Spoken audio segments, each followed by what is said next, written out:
Antony and Cleopatra traveled together to Ephesus in 32 BC, where she provided him with 200 of the 800 naval ships he was able to acquire.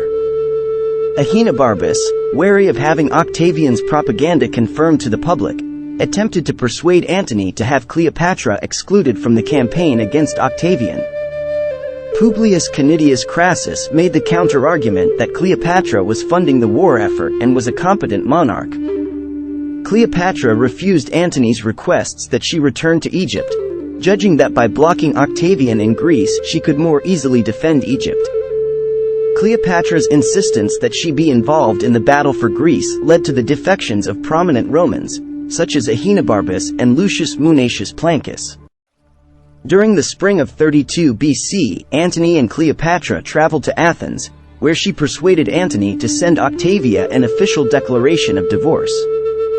This encouraged Plancus to advise Octavian that he should seize Antony's will, invested with the Vestal Virgins.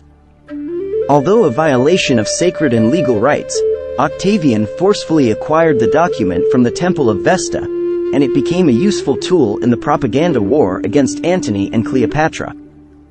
Octavian highlighted parts of the will, such as Caesarion being named heir to Caesar, that the donations of Alexandria were legal, that Antony should be buried alongside Cleopatra in Egypt instead of Rome, and that Alexandria would be made the new capital of the Roman Republic.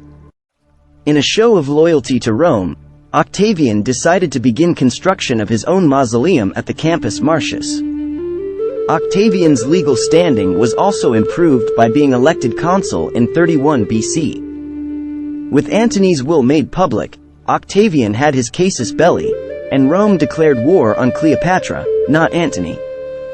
The legal argument for war was based less on Cleopatra's territorial acquisitions, with former Roman territories ruled by her children with Antony, and more on the fact that she was providing military support to a private citizen now that Antony's triumviral authority had expired. Antony and Cleopatra had a larger fleet than Octavian, but the crews of Antony and Cleopatra's navy were not all well trained, some of them perhaps from merchant vessels, whereas Octavian had a fully professional force. Antony wanted to cross the Adriatic Sea and blockade Octavian at either Tarentum or Brundisium, but Cleopatra, concerned primarily with defending Egypt, overrode the decision to attack Italy directly. Antony and Cleopatra set up their winter headquarters at Petrae in Greece, and by the spring of 31 BC they had moved to Actium, on the southern side of the Ambracian Gulf. Cleopatra and Antony had the support of various allied kings, but Cleopatra had already been in conflict with Herod, and an earthquake in Judea provided him with an excuse to be absent from the campaign. They also lost the support of Malichus I, which would prove to have strategic consequences. Antony and Cleopatra lost several skirmishes against Octavian around Actium during the summer of 31 BC, while defections to Octavian's camp continued, including Antony's longtime companion Dellius and the allied kings Amyntas of Galatia and Deiotaros of Paphlagonia. While some in Antony's camp suggested abandoning the naval conflict to retreat inland, Cleopatra urged for a naval confrontation, to keep Octavian's fleet away from Egypt.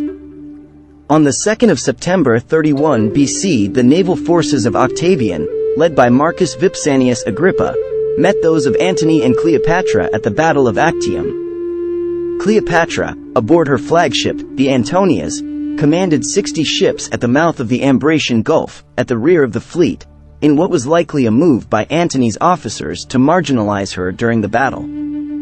Antony had ordered that their ships should have sails on board for a better chance to pursue or flee from the enemy, which Cleopatra, ever concerned about defending Egypt, used to swiftly move through the area of major combat in a strategic withdrawal to the Peloponnese.